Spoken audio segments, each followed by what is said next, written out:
दोस्तों, पहली जंग अजीम या वर्ल्ड वॉर वन कैसे शुरू हुई? ये काफी उलझी हुई कहानी है। जिस जंग ने तकरीबन 2 करोड़ लोगों की जानें ले ली थी, इसमें कई फैक्टर्स शामिल थे। लेकिन मेरी कोशिश होगी कि आपको आसान अल्फाज में मैं इस वीडियो में ये हैरत अंगेज कहानी सुनाऊं।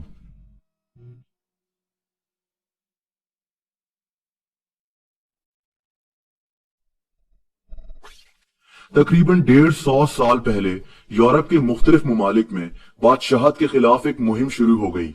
यूरोप के लोग अपने मुल्कों में डेमोक्रेसी देखना चाहते थे। ये मूवमेंट यूरोपियन मुल्क सर्बिया में भी पहुंच गई और 29 मई 1903 को सर्बिया के बादशाह किंग अलेक्जेंडर ओब्रेनोविक को इसके तख्त से हटा दिया गया और सर्बिया में जमहूरियत कायम हो गई। लेकिन दोस्तों, सर्बिया में ये मूवमेंट यहां खत्म नहीं हुई। सर्बिया उस वक्त सिर्फ कहने को आजाद था। ये मुल्क दरअसल एक ऑस्ट्रो हंगरी नामी मुल्क के तकरीबन कब्जे में था। ऑस्ट्रिया और हंगरी आज 2 मुख्तलिफ यूरोपियन मुल्क हैं, लेकिन उस वक्त ये एक ताकतवर सल्तनत होती थी जिसको ऑस्ट्रो हंगरी कहा जाता था और सर्बिया में मौजूद हुकूमत को इसी सल्तनत का हुक्म मानना पड़ता था। सर्बिया के लोग ऑस्ट्रो हंगरी से मुकम्मल आजादी हासिल करना चाहते थे और फिर 1911 में सर्बिया में एक ग्रुप बन गया। इसका नाम दी ब्लैक हैंड था। ये ग्रुप सर्बिया के कुछ आर्मी ऑफिसर्स ने शुरू किया था और इसमें सर्बिया के स्टूडेंट्स की भी एक बड़ी तादाद शामिल थी। इस ग्रुप के सरबराह का नाम कैप्टन ड्रैगुटिन था। दोस्तों, ब्लैक हैंड ग्रुप के 2 मकसद थे। एक तो अपने मुल्क को ऑस्ट्रो हंगरी की दखल अंदाजी से आजाद करवाना और दूसरा मकसद सर्बिया से बाहर रहने वाले लाखों सर्बियंस को भी आजादी दिलवाना, यानी तमाम सर्बियंस को इकट्ठा करना। अब सर्बिया से बाहर रहने वाले ये सर्बियंस कौन थे? ये सर्बियंस ऑस्ट्रो हंगरी की सल्तनत के एक सूबे में रहते थे। इस सूबे का नाम सराजेवो था और इस सूबे में लाखों सर्बियंस मौजूद थे। ये सूबा दरअसल बोस्निया में था, जिस पर 1908 में ऑस्ट्रो हंगरी की सल्तनत ने कब्जा कर लिया था।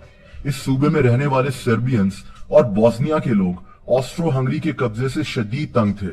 अब द ब्लैक हैंड नामी ये सर्बियन ग्रुप इन्हीं लोगों को ऑस्ट्रो हंगरी के कब्जे से आजाद कराना चाहता था। यानी द ब्लैक हैंड ग्रुप की दुश्मन ऑस्ट्रो हंगरी की सल्तनत थी और यही दरअसल पहली जंग अजीम की बेसिक वजह बनी थी। दोस्तों, ऑस्ट्रो हंगरी नामी सल्तनत का बादशाह फ्रांस जोसेफ था। इसके बेटे प्रिंस रुडोल्फ ने 1889 में खुदकुशी कर ली थी और इसके नतीजे में इसने अपना जानशीन अपने भतीजे फ्रांस फर्डिनेंड को बना लिया। यानी फ्रांस फर्डिनेंड वो शहजादा था जिसने फ्रांस जोसेफ के बाद ऑस्ट्रो हंगरी की हुकूमत संभालनी थी। फ्रांस फर्डिनेंड को 12 साल की उम्र से ही शाही तरबियत मिलना शुरू हो गई। ये 31 साल की उम्र में ऑस्ट्रो हंगरी की फौज का कमांडर भी बन गया और अब इसने बादशाह बनना था। इस दौरान फ्रांस को सोफिया चोटेक नामी एक लड़की से प्यार हो गया और इन्होंने शादी कर ली। यानी ऑस्ट्रो हंगरी की मलका सोफिया चोटेक ने बनना था। और दूसरी तरफ द ब्लैक हैंड नामी वो सर्बियन ग्रुप ऑस्ट्रो हंगरी में इस बादशाहत का खात्मा चाहता था ताकि सर्बिया इनकी दखल अंदाजी से आजाद हो जाए और सराजेवो नामी सूबे को यानी बोस्निया को, जहां लाखों सर्बियंस भी रहते थे, आजादी मिल जाए। इसके लिए इन्होंने फ्रांस फर्डिनेंड, जिसने ऑस्ट्रो हंगरी का अगला बादशाह बनना था, को मारने का मंसूबा बनाना शुरू कर दिया। 28 जून 1914 को फ्रांस फर्डिनेंड और इसकी बीवी सोफिया सराजेवो यानी बोस्निया में मौजूद थे, वही सूबा जहां लाखों सर्बियंस भी रहते थे। फ्रांस वहां अपनी फौज से मिलने के लिए गया हुआ था क्योंकि ये एक शहजादा होने के साथ साथ इनका सरबराह भी था। ये दोनों मियां बीवी एक गाड़ी में सफर कर रहे थे और इसी दौरान इन पर द ब्लैक हैंड ग्रुप ने एक बॉम्ब से हमला कर दिया। ये बॉम्ब इनकी गाड़ी की तरफ फेंका गया, लेकिन ये दोनों बाल बाल बच गए। दोस्तों, इस हमले के बाद फ्रांस और इसकी बीवी सोफिया को फौरन एक हिफाजती जगह पर ले जाया गया, लेकिन फ्रांस ने फैसला किया कि वो इस बॉम्ब के हमले में जख्मी होने वाले दूसरे लोगों की इयादत करने हॉस्पिटल जाएगा। इस हमले में बोस्निया का गवर्नर भी जख्मी हुआ था। फ्रांस ने जिस रास्ते से हॉस्पिटल जाना था, उस रास्ते पर फौज और गार्ड्स को तैनात कर दिया गया और इसकी सिक्योरिटी का मुकम्मल इंतजाम किया गया। ये दोनों मियां बीवी एक ओपन टॉप कार में मौजूद थे, लेकिन फिर एक अजीब बात हो गई। इनकी गाड़ी के ड्राइवर ने गलत रास्ता ले लिया। दोस्तों, हुआ कुछ यूं था कि फ्रांस की गाड़ी के ड्राइवर का ताल्लुक चेक रिपब्लिक से था। इसको अचानक हुक्म दिया गया कि सिक्योरिटी की वजह से एक दूसरे रास्ते पर गाड़ी को मोड़ लेना है। वो रास्ता जो पहले प्लान में शामिल ही नहीं था। इसको ये हुक्म जर्मन जबान में दिया गया जो इसकी समझ में ही नहीं आया और इसने गाड़ी मोड़ी ही नहीं। दोस्तों उस दौर में टेक्नोलॉजी इतनी एडवांस नहीं हुई थी और इन सब बातों पर इतना चेक नहीं रखा जा सकता था, और इस ड्राइवर की ये छोटी सी गलती दरअसल पहली जंग अजीम की वजह बन गई। फ्रांस के ड्राइवर ने गलती से गलत रास्ता ले लिया जहां फौज तैनात नहीं थी और इतनी सिक्योरिटी मौजूद नहीं थी। इस रास्ते पर द ब्लैक हैंड ग्रुप का एक मेंबर गैव्रिलो प्रिंस मौजूद था। ये एक 19 साल का लड़का था जो वहां कुछ खाने के लिए खरीद रहा था। इसने फ्रांस और इसकी बीवी को इस रास्ते से आते देखा तो ये हैरान रह गया। इसने फौरन अपनी पिस्टल निकाली और इन दोनों की गाड़ी की तरफ 2 गोलियां चला दी। दोस्तों ये गोलियां सीधा निशाने पर लगी और फ्रांस और इसकी बीवी अपने ड्राइवर की इस छोटी सी गलती की वजह से मौके पर ही मारे गए। ऑस्ट्रो हंगरी की ताकतवर सल्तनत के अगले बादशाह और मलका मारे जा चुके थे।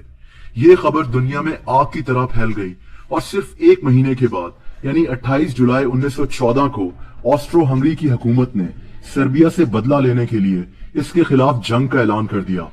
दोस्तों उस वक्त दुनिया में 2 ग्रुप्स बने हुए थे। एक ग्रुप में फ्रांस, रशिया और बर्तानिया यानी यूके शामिल थे। इस ग्रुप को द ट्रिपल एंटेंट कहा जाता था। ये ग्रुप सर्बिया की हिमायत करता था और दूसरे ग्रुप में ऑस्ट्रो हंगरी, जर्मनी और इटली शामिल थे। इस ग्रुप को द सेंट्रल पावर्स कहा जाता था।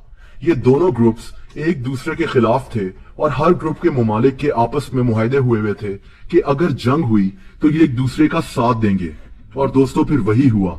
ऑस्ट्रो हंगरी ने सर्बिया के खिलाफ जंग का ऐलान किया और जर्मनी ने भी ऑस्ट्रो हंगरी का साथ देने का ऐलान कर दिया। दूसरी तरफ सर्बिया की हिमायत में रशिया, फ्रांस और बर्तानिया भी आ गए और यूं पहली जंग अजीम शुरू हो गई। 4 अगस्त 1914 को जर्मन फौज फ्रांस की तरफ पहुंच गई। ये फौज रास्ते में बेल्जियम पहुंची तो इनका मुकाबला बर्तानिया की फौज से हो गया और पहली जंग अजीम की पहली लड़ाई, जिसको बैटल ऑफ मून्स कहा जाता है, शुरू हो गई। दोस्तों ये थी वो कहानी जिसकी वजह से पहली जंग अजीम यानी वर्ल्ड वॉर 1 की बुनियाद पड़ी। ये जंग तकरीबन 4.5 साल तक चली और 11 नवंबर 1918 को खत्म हुई थी। इस जंग ने तकरीबन 2 करोड़ लोगों की जानें ले ली थी।